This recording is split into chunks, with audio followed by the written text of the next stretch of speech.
Kevin Bixby, Executive Director of the Southwest Environmental Center, still doesn't understand why the New Mexico Department of Transportation cut down about 40 mature cottonwood trees next to I-10 in Las Cruces earlier this year. Those trees provided valuable habitat for birds, for wildlife.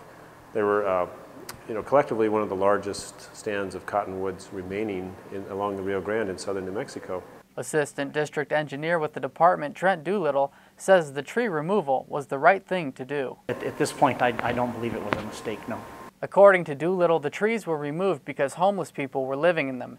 Not a valid enough argument for Kevin Bixby. Homeless people sleep under bridges. We don't destroy the bridges to get rid of the homeless people. It's the same thing. The bridge is infrastructure, those trees were green infrastructure. NMDOT doesn't plan to cut down any of the remaining cottonwood trees and agrees to plant 40 new trees at sites along the Rio Grande to replace the trees they cut down.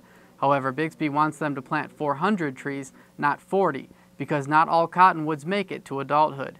NMDOT hosted a public meeting to get comments before they make a final decision on how many trees they'll plant and where they'll plant them.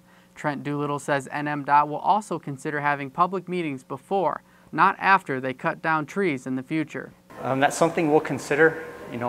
We won't necessarily commit to doing this every time because we still, through our environmental process, believe that we followed all of the necessary guidelines and procedures that we needed to.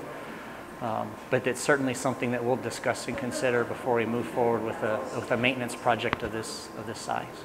Doolittle says the New Mexico Department of Transportation will now decide where and how many cottonwood trees they will plant. At this point, it's unclear when the announcement will be made. For KRWG, I'm Jared Anderson.